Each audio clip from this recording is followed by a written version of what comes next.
گی کہ کچھ تھوڑی سی باتیں آپ سے کریں جو یہ کرنا چاہتے ہیں، اور پھر ہم سے وہ باتیں کریں جو ہم ان سے سننا چاہتے ہیں. بہت شکریہ.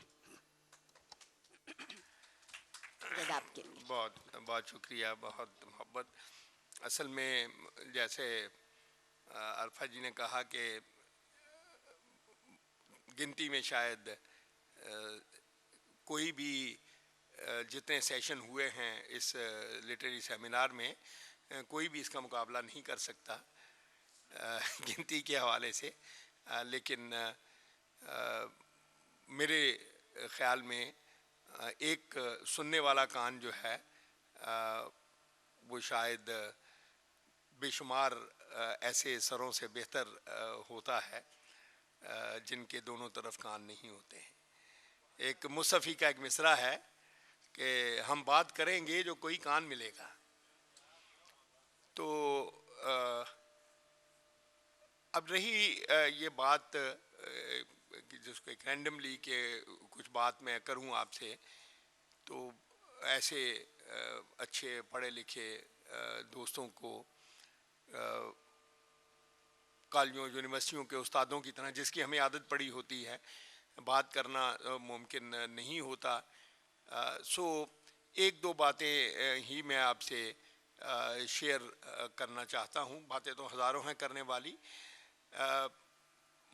اتفاق سے ابھی میں کچھ دوستوں سے بھی بات کر رہا تھا کہ اسی شاعری کے طفیل مجھے بہت ساری دنیا اپنے ارد گرد کی دیکھنے کا موقع ملا، اور بار بار ملا. میرا پاکستان سے باہر بہت سے کم از کم 20 ملکوں میں جو ہمارے دوست ہیں ان سے انٹریکشن بھی ہوتا رہا.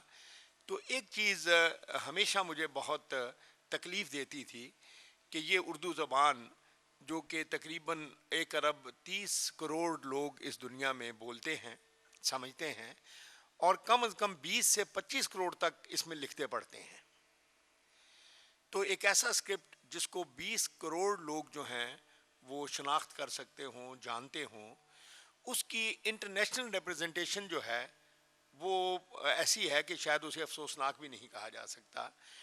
بہت سی دنیا میں مجھے لائبریریاں وغیرہ دیکھنے کا موقع ملا، تو ایسی زبانیں جیسے مثلا فن لینڈ کی زبان ہے اور جو چند لاکھ لوگ بولتے ہیں ان کے تراجم سے 2 3 4 10 الماریاں بھری ہوتی ہیں.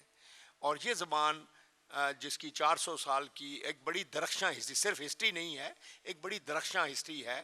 اس کے 100 سال کا اس کا جو فکشن کی ہسٹری ہے، نثر کی، وہ بھی اپنی جگہ پہ بڑی لاجواب ہے. میں اکثر عرض کیا کرتا ہوں کہ اگر آپ 20ویں صدی پر ایک نظر ڈالیں تو 1935 سے لے کر تقریباً 1970 تک 35 برس جو فکشن، جو افسانہ اردو زبان میں لکھا گیا ہے وہ کسی کنٹمپریری دنیا کی زبان میں نہیں لکھا گیا ان 35 سالوں میں.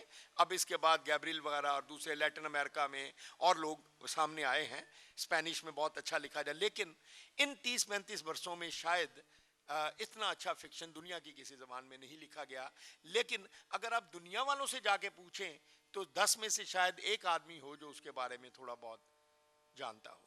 تو یہ ایک وقت کی بہت بڑی میں سمجھتا ہوں ضرورت ہے. ہمارے جتنے پڑھے لکھے لوگ ہیں، میں یونیورسٹیوں میں خاص طور پر عرض کیا کرتا ہوں وی سی سے بھی کہ پروفیسرز میں سے یا ایم فل وغیرہ پی ایچ ڈی میں جو دونوں زبانوں میں یکساں یا کم و بیش اچھی ایک پہنچ رکھتے ہوں، ان لوگوں کو اس بات پر آمادہ کرنا چاہیے کہ وہ زیادہ سے زیادہ ترجمے جو ہیں وہ اردو ادب کے کریں تاکہ ہم ان لوگوں سے بات کرنے کی پوزیشن میں ہو سکیں.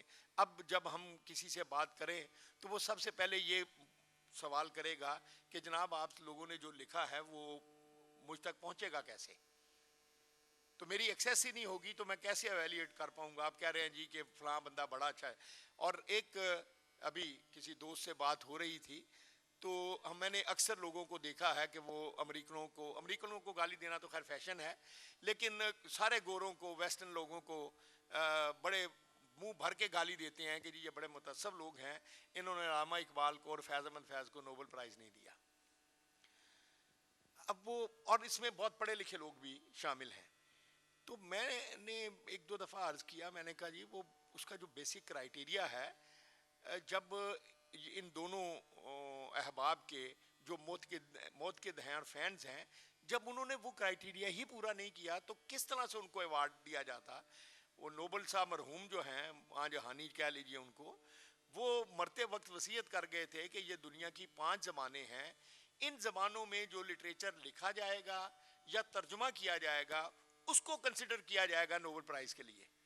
تو جب ان زبانوں میں ہم نے ان بڑے لوگوں کا, جن کا ہر وقت ہم کلمہ پڑھتے ہیں, ہمیں توفیق ہی نہیں ہوئی کہ ہم ان کا ترجمہ کر کے دنیا کے سامنے رکھ سکیں, تو ان کو گالی دینے کی بجائے شاید بہتر ہے کہ اپنے گریبان میں دیکھا جائے. تو یہ تو ہو گئی پچھلے وقت کی باتیں, لیکن اس وقت بھی آج کا ادب بھی جو ہے ہمارا کنٹمپریری, اس کے بہت کم ترجمے جو ہیں وہ اویلیبل ہیں, ہو رہے ہیں.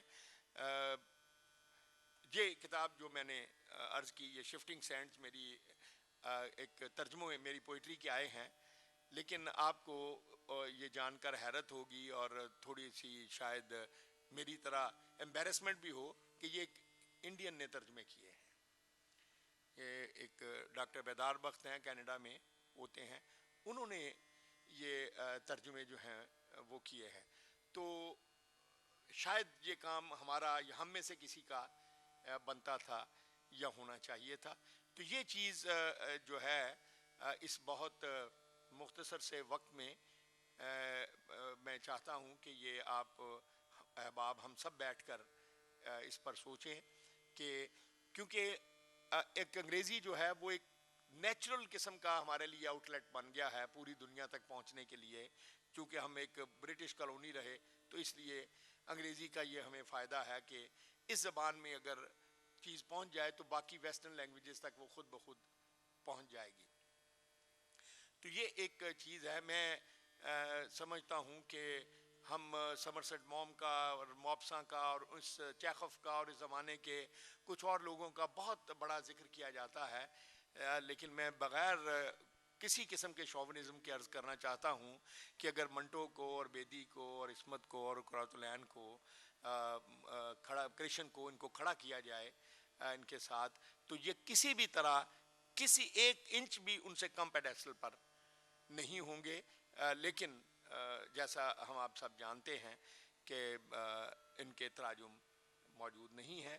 تو یہ ایک چھوٹی سی بات تھی, اس کا تعلق اس شاعری کی محفل سے تو نہیں ہے, لیکن چونکہ یہ ایک ایسی محفل ہے جس میں گفتگو بھی شامل ہے, تو میں چاہوں گا کہ چونکہ ہمارے پاس وقت کو زیادہ نہیں ہے, تو میں 2 4 5 چیزیں آپ کو میں سناتا ہوں, اور پھر میری خواہش ہوگی کہ اگر آپ لوگ چاہیں تو جو 10 12 15 20 منٹ ہمیں ملیں, تو آپ اگر مجھ سے کوئی بات کرنا چاہیں تو مجھے بہت خوشی ہوگی. کیونکہ ہماری سوسائٹی کا ایک بہت بڑا مسئلہ یہ ہے کہ ہم مونولوگ میں زندگی گزار رہے ہیں, ہم آپس میں ڈائلاگ نہیں کرتے یا بہت کم کرتے ہیں. تو یہ مکالمہ کی اگر تھوڑی بہت صورت نکل آئے تو یہ شاید زیادہ مناسب ہو. میں یہاں ایک گزارش کر لوں کہ اگر آپ لوگوں کے ذہن میں امجد سے کوئی چیز فرمائشی سننا ہو, اگر کوئی مصرع, کوئی نظم کا ٹکڑا کسی کے ذہن میں ہے تو ضرور کیجیے. جی آپ. ہاں جی, اصل میں وہ بن گئی, قومی ترانے کی حیثیت اختیار کر گئی. میں اصل میں ایک غزل آپ کو سے چاہتا ہوں.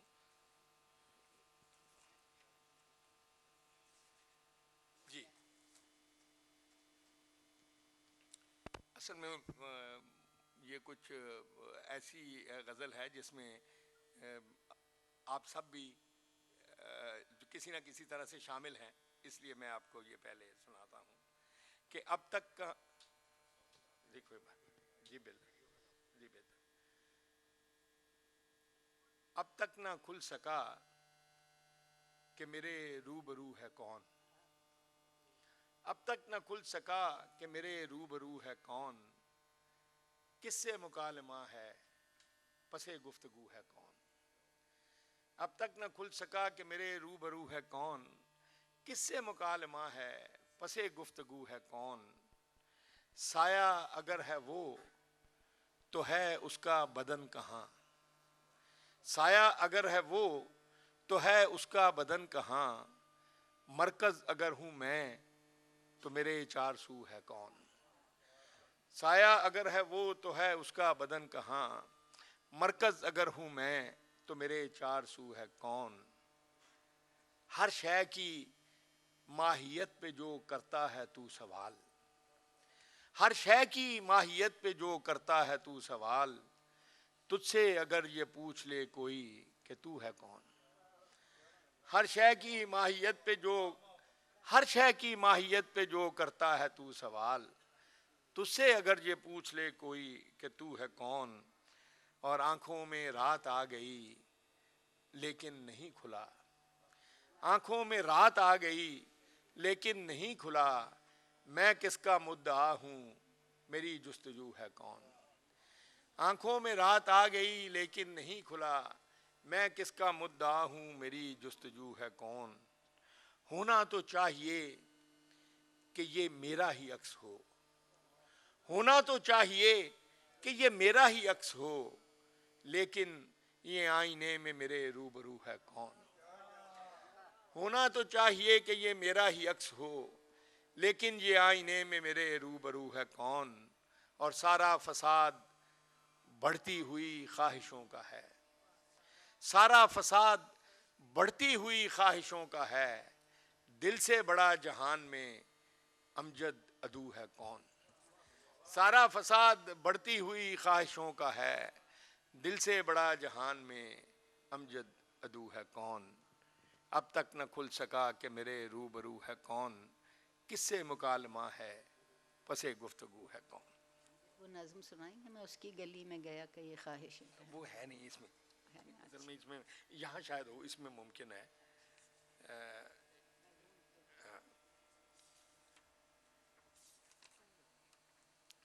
یہ ایک نظم ہے جو صرف اسی طرح کی محفل میں سنائی جا سکتی ہے. کلوز مشاعرے میں شاید اس کے لیے جگہ نہیں بنتی, مگر مجھے یہ بہت پسند ہے. میں آپ کو یہ نظم سناتا ہوں.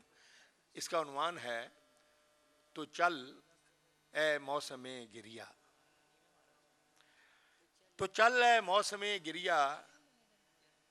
پھر اب کی بار بھی ہم ہی تیری انگلی پکڑتے ہیں. تجھے گھر لے کے چلتے ہیں. تو چل اے موسم گریا. پھر اب کی بار بھی ہم ہی تیری انگلی پکڑتے ہیں. تجھے گھر لے کے چلتے ہیں. وہاں ہر چیز ویسی ہے کوئی منظر نہیں بدلا. وہاں ہر چیز ویسی ہے کوئی منظر نہیں بدلا. تیرا کمرہ بھی ویسے ہی پڑا ہے جس طرح تو نے اسے دیکھا تھا چھوڑا تھا. تیرا کمرہ بھی ویسے ہی پڑا ہے جس طرح تو نے اسے دیکھا تھا چھوڑا تھا. تیرے بستر کے پہلو میں رکھی اس میز پر اب بھی دھرا ہے مگ وہ کافی کا کہ جس کے خشک اور ٹوٹے کناروں پر ابھی تک وسوسوں اور خواہشوں کی جھاگ کے دھبے نمایاں ہیں. تیرے بستر کے پہلو میں رکھی اس میز پر اب بھی دھرا ہے مگ وہ کافی کا کہ جس کے خشک اور ٹوٹے کناروں پر ابھی تک وسوسوں اور خواہشوں کی جھاگ کے دھبے نمایاں ہیں. قلم ہے جس کی نب پر رت جگوں کی روشنائی یوں لرزتی ہے کہ جیسے سوکھتے ہونٹوں پہ پپڑی جمنے لگتی ہے. قلم ہے جس کی نب پر رت جگوں کی روشنائی یوں لرزتی ہے کہ جیسے سوکھتے ہونٹوں پہ پپڑی جمنے لگتی ہے. وہ کاغذ ہیں جو بے روئے ہوئے کچھ آنسوؤں سے بھیگے رہتے ہیں. وہ کاغذ ہیں جو بے روئے ہوئے کچھ آنسوؤں سے بھیگے رہتے ہیں. تیرے چپل بھی رکھے ہیں. تیرے چپل بھی رکھے ہیں کہ جن کے بے ثمر تلووں سے وہ سب خواب لپٹے ہیں جو اتنا روندے جانے پر بھی اب تک سانس لیتے ہیں. تیرے چپل بھی رکھے ہیں کہ جن کے بے ثمر تلووں سے وہ سب خواب لپٹے ہیں جو اتنا روندے جانے پر بھی اب تک سانس لیتے ہیں. جو اتنا روندے جانے پر بھی اب تک سانس لیتے ہیں. تیرے کپڑے جو غم کی بارشوں میں دھل کے آئے تھے میری الماریوں کے ہینگروں میں اب بھی لٹکے ہیں. تیرے کپڑے جو غم کی بارشوں میں دھل کے آئے تھے میری الماریوں کے ہینگروں میں اب بھی لٹکے ہیں. دلاسوں کا وہ گیلا تولیہ اور ہچکیوں کا ادھ گھلا صابن. دلاسوں کا وہ گیلا تولیہ اور ہچکیوں کا ادھ گھلا صابن چمکتے واش بیسن میں پڑے ہیں اور ٹھنڈے گرم پانی کی وہ دونوں ٹونٹیاں اب تک رواں ہیں تو جنہیں اس دن کسی جلدی میں چلتا چھوڑ آیا تھا. دلاسوں کا وہ گیلا تولیہ اور ہچکیوں کا ادھگلا صابن چمکتے واش بیسن میں پڑے ہیں اور ٹھنڈے گرم پانی کی وہ دونوں ٹونٹیاں اب تک رواں ہیں تو جنہیں اس دن کسی جلدی میں چلتا چھوڑ آیا تھا.